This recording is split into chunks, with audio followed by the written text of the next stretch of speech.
Hello everyone, welcome to the next part of the chapter Electric Charges and Fields. So now the next topic is the forces between multiple electric charges or the superposition principle. So the first topic is a superposition principle when there are a large number of the electric charges. So according to this principle, total force acting on a given charge due to the number of charges around it is the vector sum of the individual forces acting on that charge due to all the charges. So we are going to understand by considering an example.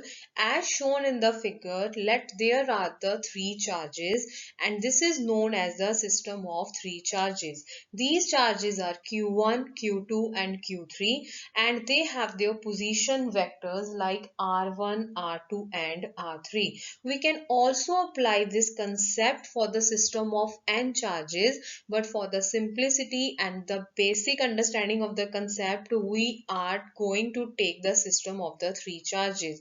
So we can suppose that in the diagram Q1 is the charge which is surrounded by the charge Q2 and the Q3. So now we are going to calculate the total force that is acting on the charge Q1. So here the forces F13 and the forces F12 are acting on the charge Q1. We can suppose that the force F13 is the force due to the charge Q3 on the charge Q1 and the force F12 is due to the charge Q2 on the charge Q1. So we can apply the Coulomb's law and find the result for the force F12, that is equal to 1 upon 4 pi epsilon naught. Coulomb's law is the rule for the two system of the charges, not more than the two. So F12 is a force that is acting on the Q1 charge due to Q2. So this is equal to 1 upon 4 pi epsilon naught Q1 Q2 divide by R12 square. So we can clearly see in the figure the distance between Q2 and Q1 is R12 and along with that R cap 12 is written. R cap 12 is specifying the unit vector or the direction of the force.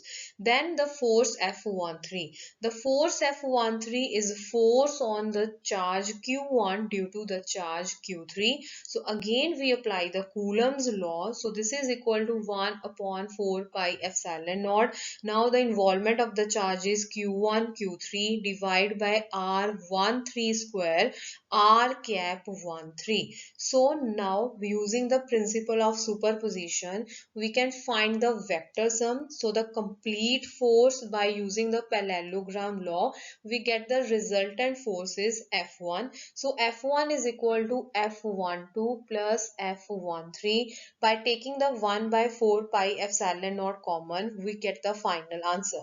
We can also apply this concept for the case of the n charges when there are the large number of the charges surrounding the charge Q1. So we can change the result as Qi divided by 4 pi epsilon naught into summation of Qi divided by distance multiplied by the unit vector that show the direction of the total force acting on the given charge.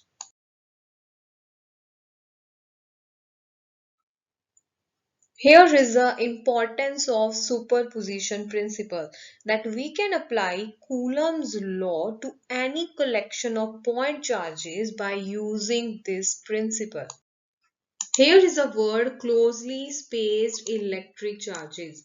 Closely spaced electric charges means there is a large amount of the charges which are placed very close to each other that they can't able to express their effect individually. They can only study in their collection or in a continuous pattern. For such cases, we study about the continuous charge distribution. So it is a system of closely spaced electric charges that form a continuous charge distribution. At macroscopic scale, the number of charges is very large. practically at this level, it is required to count the number of charges, so quantization of charges can be easily ignored. In other words, it can be said that at macroscopic level, the charges can take continuous value. So continuous charge distribution can be on a line on a surface on the entire volume. To calculate the force due to continuous charge distribution on the test charge, the concept of charge density is introduced. So as I said earlier, continuous charge distribution can be on a line, on a surface, or on the entire volume. So in this concept, we are going to understand about the linear charge density when the continuous charge distribution is on a line, surface charge density when the continuous charge distribution is on a surface, and the last is a volume charge density. Linear charge density. It is denoted by a symbol lambda. It is defined as the charge per unit length. If a charge capital Q is uniformly distributed along a line of length L, then the lambda is defined as Q divided by L. The SI unit of lambda is coulomb per meter. The next one is a surface charge density. It is defined as charge per unit area. If a charge Q is uniformly distributed on a surface of area S, then sigma, that is a surface charge density, is defined as Q divided by S. SI unit for sigma is coulomb per meter square.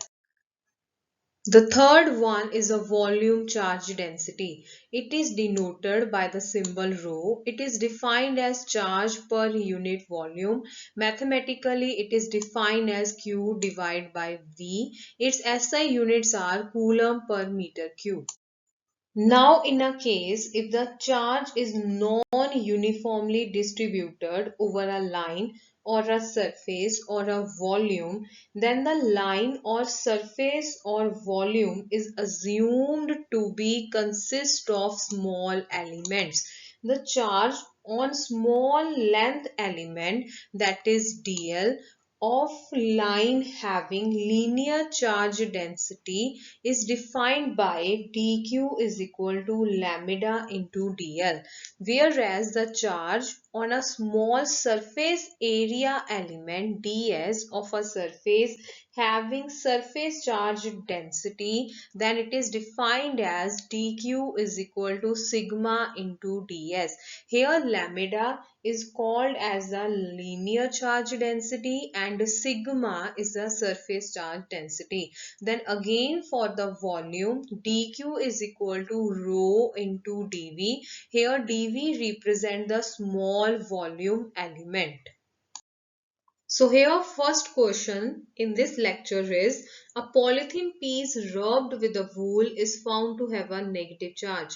Estimate the number of electrons transferred. Polythene piece is having a negative charge, so the wool is having a positively charged. So we can say that few amount of electrons are transferred from wool to polythene.